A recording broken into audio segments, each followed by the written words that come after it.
Easter at Oakwood Manor isn't a time for celebration, but for dread, as the decaying house and my dying aunt reveal a horrifying family secret, a generations-old darkness that demands a gruesome contribution. And this year, I am the intended offering.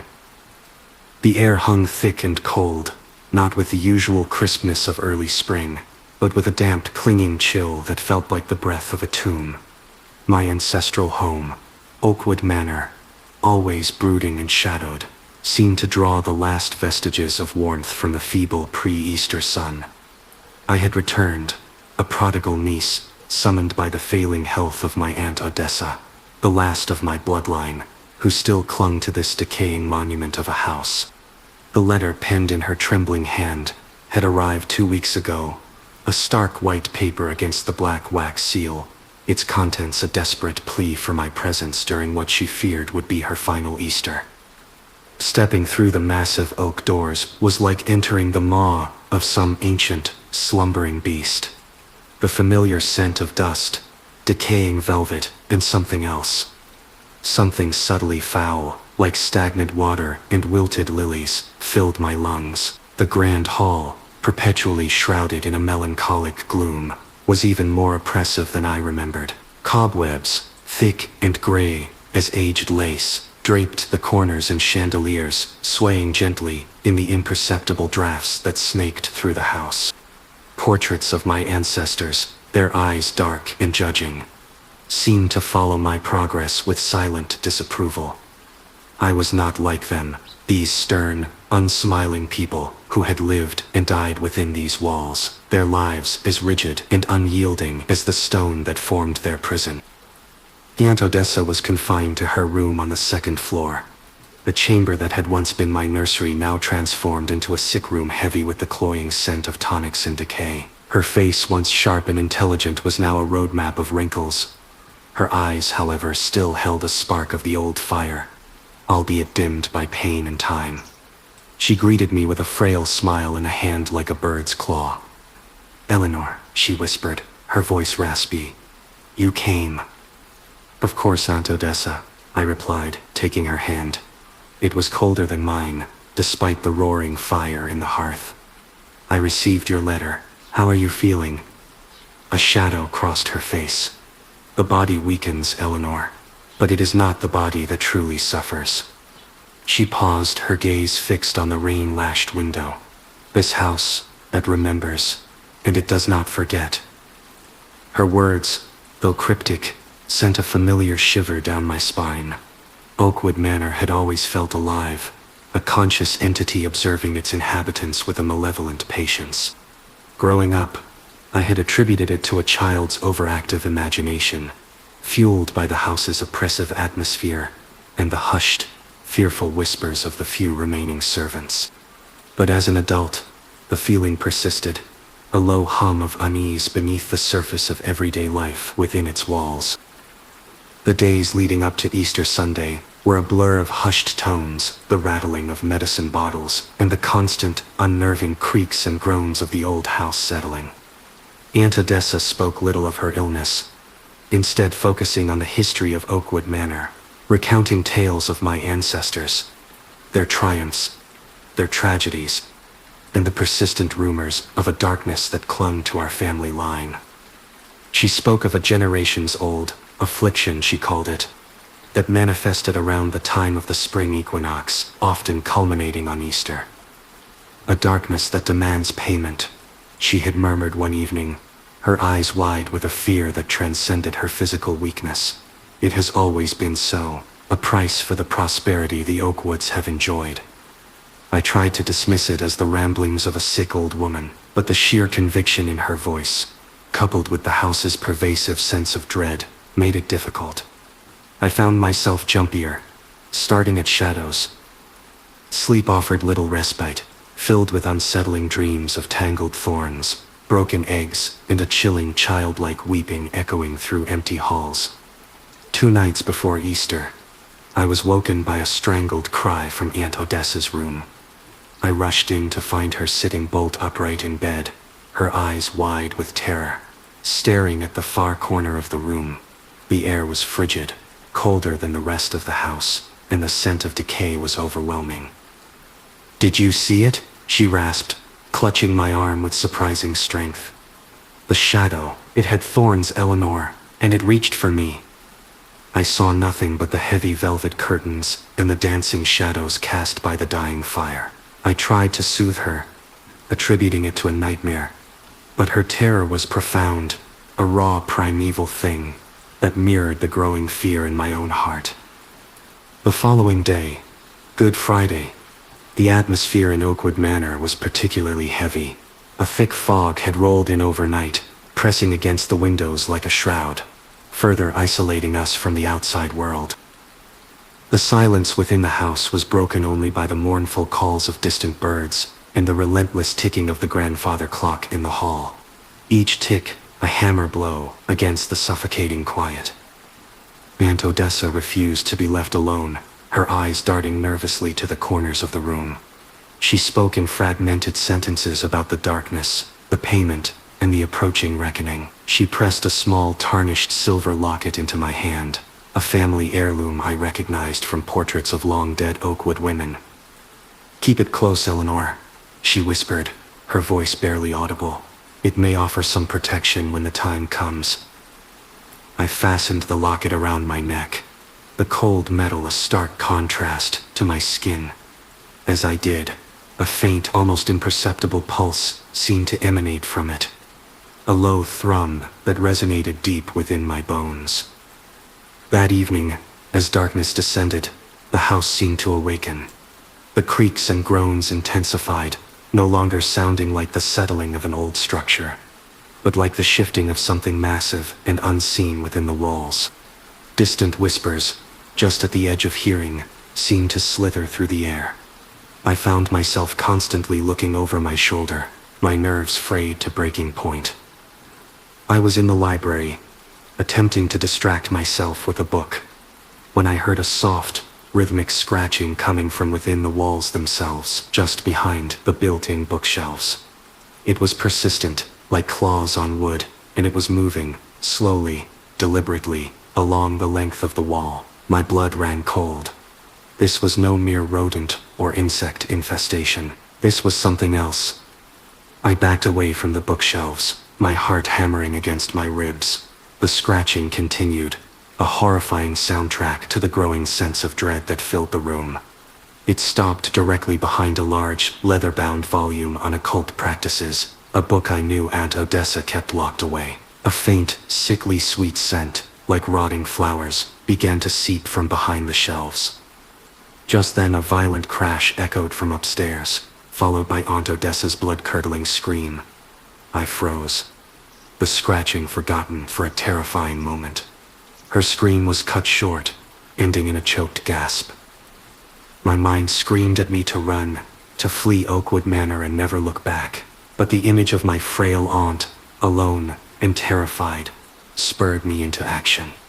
I raced out of the library, the scratching resuming behind me faster now, more frantic, as if whatever was within the walls was desperate to get out.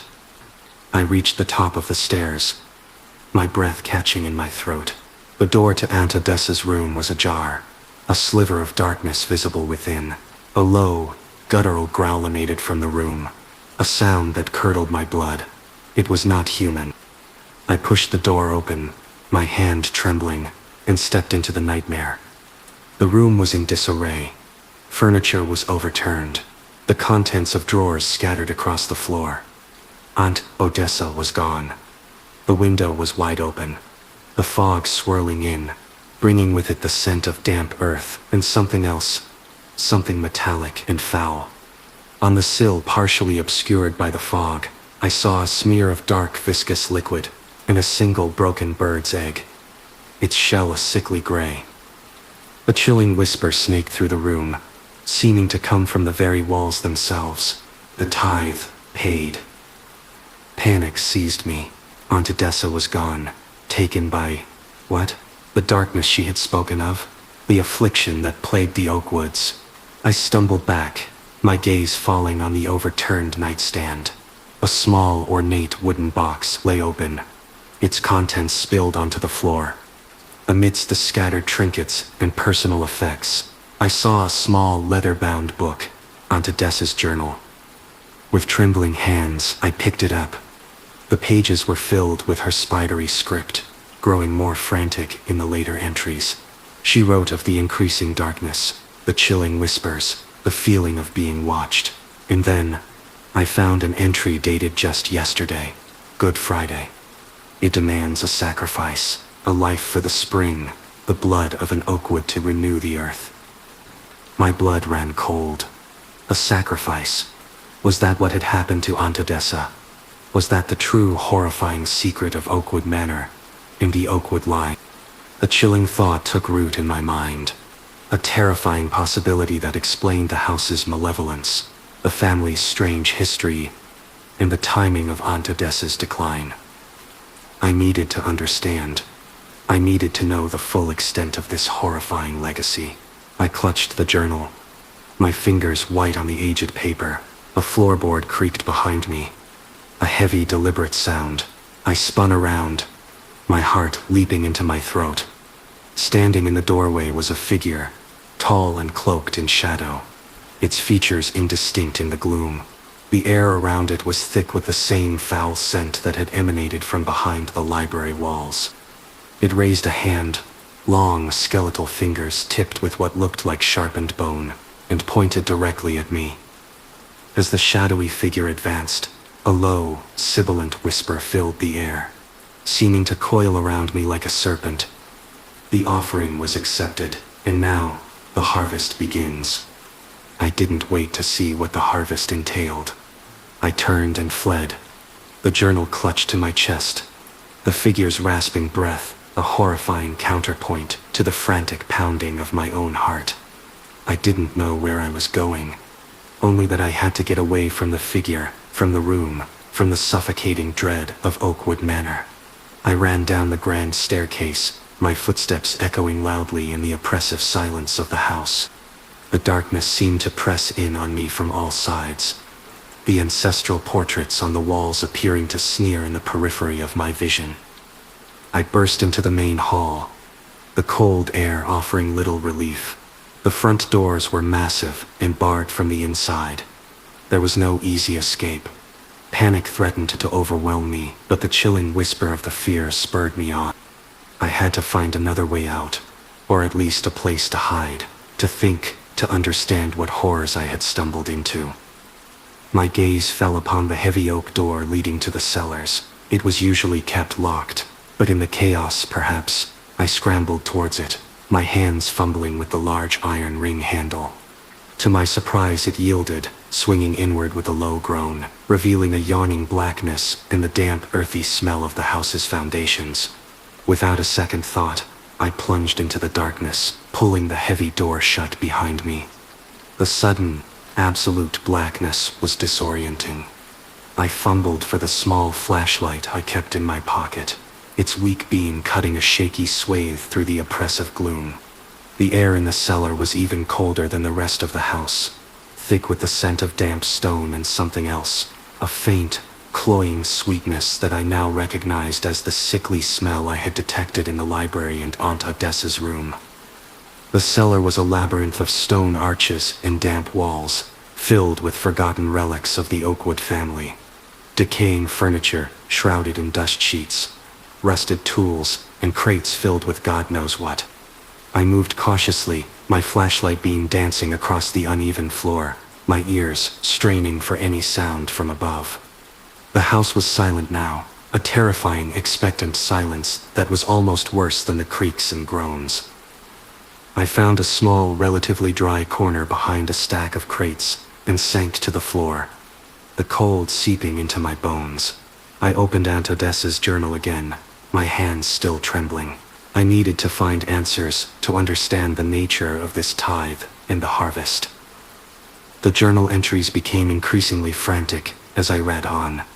Aunt Odessa had clearly been terrified, her writing almost illegible in places. She wrote of the entity, describing it as a thing of thorns and shadows, drawn to the fertile darkness of the house and the dormant power within the Oakwood bloodline. She spoke of rituals performed generations ago, pacts made in the shadows of the spring equinox, a bargain struck for prosperity and influence. The price, A life, offered to the entity every spring.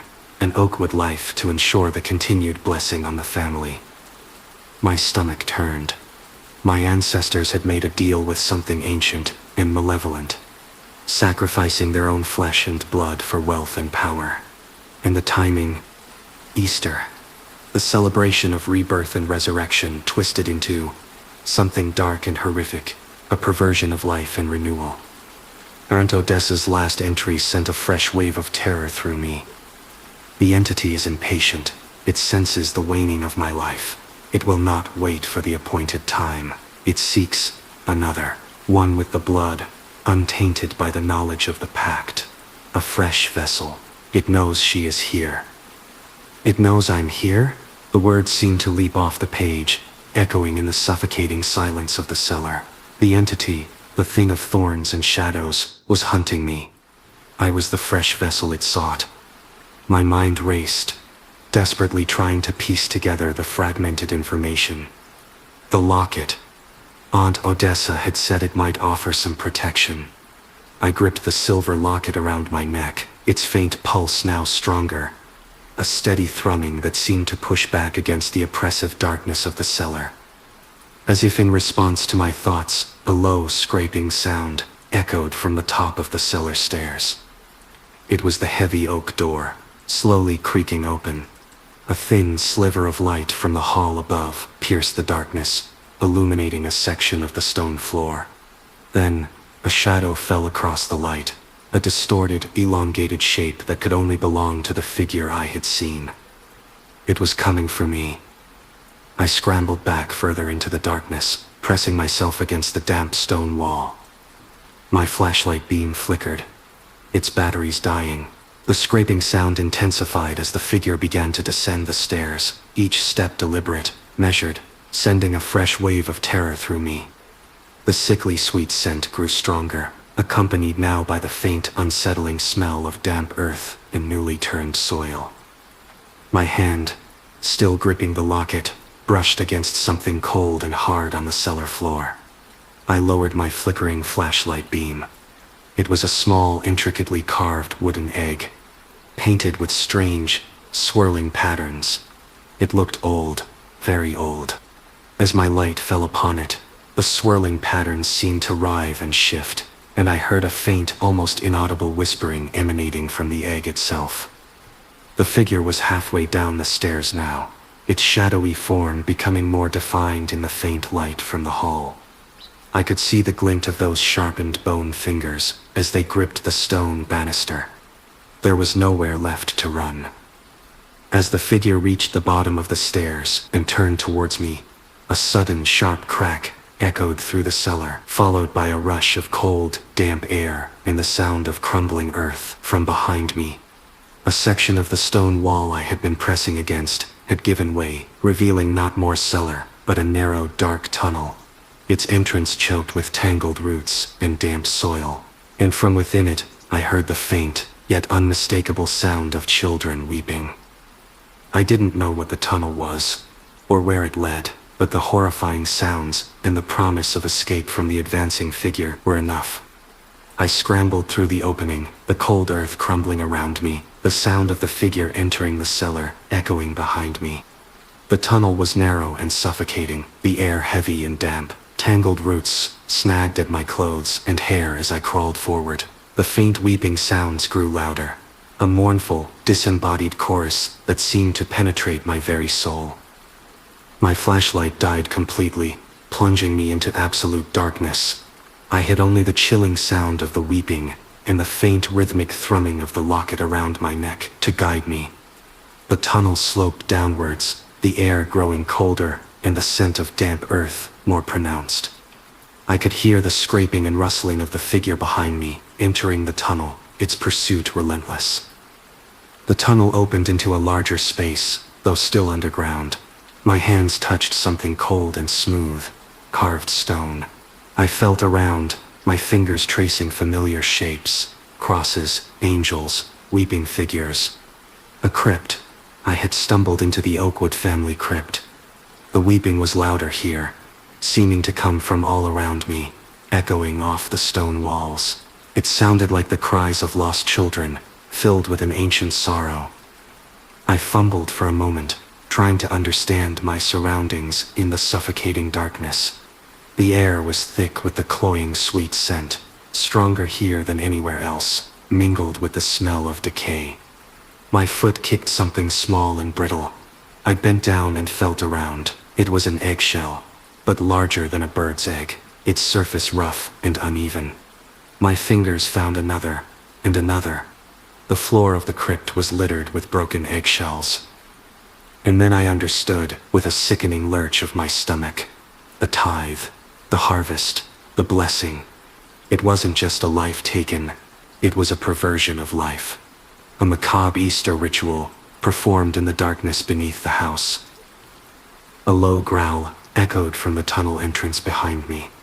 The figure was here. I backed away into the darkness of the crypt, my heart a frantic drum against my ribs, my hand still clutched onto Odessa's journal. I had to know more. I had to understand the full horror of what my family had done.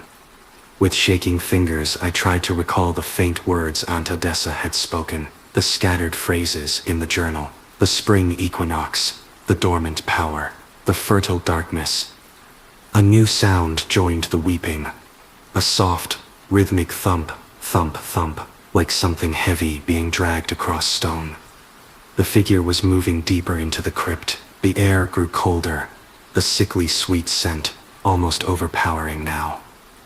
My back hit a cold stone wall. I was trapped. The weeping intensified, sounding almost like it was right beside me. I could feel the locket around my neck, its thrumming pulse now frantic, a desperate counterpoint to the rising terror within me. And then, a faint, ethereal light began to emanate from the broken eggshells on the floor.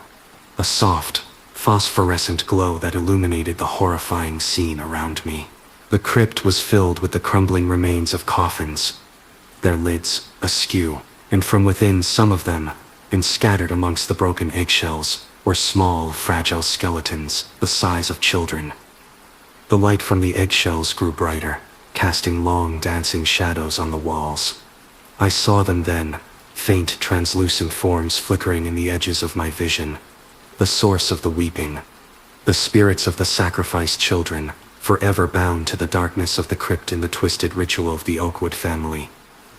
The figure emerged from the shadows, its form clearer now in the faint, eerie light. It was not a single entity but a horrifying collection of tangled roots, dark earth, and sharpened bone, roughly shaped like a human, with glinting shards of what looked like eggshell embedded in its form. Its face was a void of absolute darkness, save for 2 pinpoints of malevolent red light that fixed on me. It moved with a jerky, unnatural gait, the thump, thump, thump, the sound of its bone-like appendages dragging across the stone floor.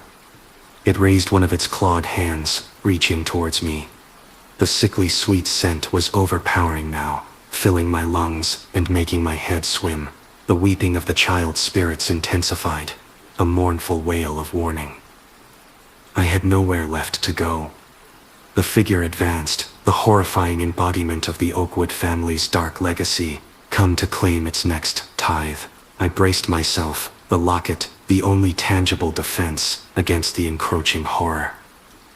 Just as the figure was almost upon me, a voice echoed in the crypt, not the weeping of the children or the rasping of the entity, but a clear, strong voice that seemed to cut through the darkness and the dread. "Leave her be." Aunt Odessa's voice, stronger than I had ever heard it, resonated through the crypt. She stood at the entrance to the tunnel, silhouetted against the faint light filtering in, a single unblemished white egg held aloft in her outstretched hand. The locket around my neck pulsed violently, resonating with her presence, with her power. The egg in her hand wasn't just any egg. As the phosphorescent glow from the broken shells around me intensified, I saw a faint, pure light emanating from the white egg she held, a light that seemed to push back the suffocating darkness and make the thorny, earthen form of the entity writhe in discomfort. "The pact is broken," Aunt Odessa declared, her voice ringing with ancient authority. "No more shall Oakwood blood be spilled for your unholy bloom." The entity hissed, a sound like dry leaves skittering across stone. It lunged towards Aunt Odessa, its sharpened bone fingers extended. But as it neared her, the light from the white egg flared, and the entity was thrown back with an invisible force, scraping against the crypt walls. Aunt Odessa stepped further into the crypt, her gaze unwavering on the creature. "For generations, you've feasted," she said, her voice laced with sorrow and steel. "Our ancestors, blinded by greed, offered you a horrifying bounty, the promise of life, twisted into sacrifice, to fuel their earthly gains. They gave you the spring equinox, the time of burgeoning life, and in return, you granted them sterile wealth, a prosperity built on the bones of innocence." The weeping of the children seemed to acknowledge her words, a fresh wave of sorrow washing over us. "But the pact had a clause," Aunt Odessa continued, her voice echoing in the stone chamber. "A way out, for those with the sight to see and the will to act. The bargain was struck at the point of balance, the equinox, and it can be undone at the point of ultimate potential, the pure, untainted promise of new life offered freely." She raised the white egg higher. "This is no offering to you, creature. This is the antithesis of your dark ritual. This is life, freely given, untouched by fear or greed. This is the promise of a spring that is truly renewed, not fertilized by death." The entity shrieked, a sound that grated on the soul. It surged forward again, seemingly immune to the light this time, its form expanding, becoming more amorphous, more terrifying. It was a wave of thorns, earth, and shadows, intent on engulfing Aunt Odessa. But as it surged, the locket around my neck grew intensely hot, and I felt a surge of energy course through me. A connection to Aunt Odessa, to the house, to something ancient and powerful that lay dormant within the Oakwood bloodline. The dormant power Aunt Odessa had mentioned, it wasn't just a curse, it was also a potential. I understood then, the locket wasn't just protection. It was a key, a conduit, and the power wasn't Aunt Odessa's alone. It belonged to the Oakwood women, passed down through generations, a counterbalance to the dark pact. Instinct took over. I gripped the locket, focusing all my will, all my terror, all my newfound understanding into a single thought. Protect us. A blinding white light erupted from the locket, a beam that lanced out and struck the approaching entity. It shrieked again, a sound of agony and fury, its form recoiling, shrinking back. Aunt Odessa met my gaze, a look of fierce determination and something akin to pride in her eyes. "Together, Eleanor," she cried. "The pure offering and the awakened blood." She stepped forward, extending the white egg towards the wounded entity. The light from the egg and the light from my locket converged, forming a pulsating shield of pure, vibrant energy. "You fed on corruption," Aunt Odessa's voice boomed, amplified by the power surging through her. "You twisted life into death, but life is stronger than darkness. The true spring has come." As she spoke, the unblemished white egg in her hand began to glow brighter and brighter, a miniature sun in the heart of the crypt. The weeping of the children softened, replaced by a sound that was almost hopeful. The entity, battered by the combined light, let out a final ear-splitting shriek. Its form began to unravel, the tangled roots withering, the earth crumbling, the bone shards dissolving. The sickly sweet scent turned foul and acrid, like burning decay. With a final shuddering gasp that seemed to shake the very foundations of Oakwood Manor, the entity imploded, collapsing into a pile of dry dust and brittle thorns. The intense light faded, leaving only the soft phosphorescent glow of the broken eggshells. The oppressive cold lifted, replaced by a gentle warmth, and the weeping of the children, it was gone, replaced by a profound, echoing silence. I looked at Aunt Odessa. She was still standing, but the fierce energy had receded, leaving her looking frail and exhausted once more. The white egg in her hand was now just an empty shell, the pure light within it expended. "The pact is broken," she whispered, sinking to her knees amongst the broken eggshells. The tithe is repaid, not with blood, but with life. I rushed to her side, helping her to her feet. The crypt felt different now, no longer a place of horror and despair, but merely a cold, silent tomb. The small skeletons scattered on the floor, and in the open coffins, seemed less like macabre relics, and more like just remains, finally at rest. The children, I said, my voice thick with emotion, their souls. Aunt Odessa smiled faintly, a genuine peaceful smile that transformed her aged face. They are free, Eleanor, free from the darkness that bound them here. Their tears have finally dried. We slowly made our way out of the crypt, back through the narrow tunnel that had appeared like a salvation, and up into the silent, waiting house. The scratching in the walls was gone. The oppressive dread had lifted, replaced by a quiet, almost melancholic peace. Oakwood Manor was still old, still shadowed, but the malevolence that had clung to it for generations was gone. The portraits on the walls no longer seemed to judge, their painted eyes blank and lifeless. The air, while still holding the scent of dust and age, was clean, free of the cloying sweetness of decay. Aunt Odessa lived for another few weeks, her remaining days peaceful and free from the terror that had plagued her. She told me more about the pact, about the Oakwood women who had suspected the truth, but were powerless to act, the power dormant within them, waiting for the right combination of understanding and circumstance to be awakened.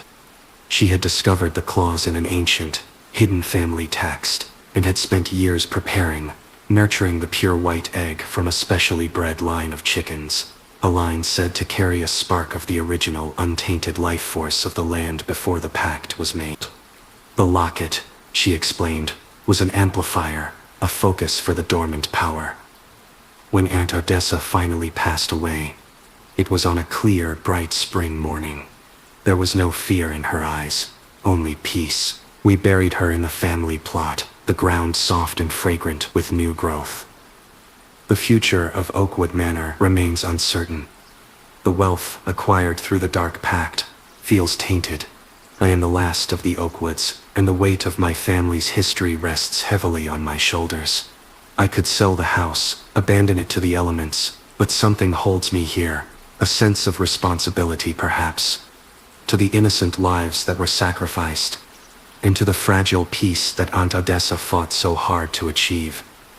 The house is quiet now, the silence no longer terrifying, but simply still. I walk the halls, the sunlight, for the first time, truly piercing the gloom. The shadows are just shadows, the creaks just the sounds of an old house settling. But sometimes, in the quietest moments, when the wind sighs through the eaves, I think I hear, very faintly, not weeping, but a soft, almost imperceptible whisper, like the rustling of new leaves. A whisper of thanks, perhaps, or a reminder of the darkness that once held sway. I keep the locket close, and this Easter, as the sun rises over Oakwood Manor, painting the old stones in hues of gold and rose, I find a single perfect white lily blooming by the crypt entrance. A symbol, perhaps, of a true, untainted resurrection. The harvest has passed, the tithe is paid in full, and the spring, finally, is free.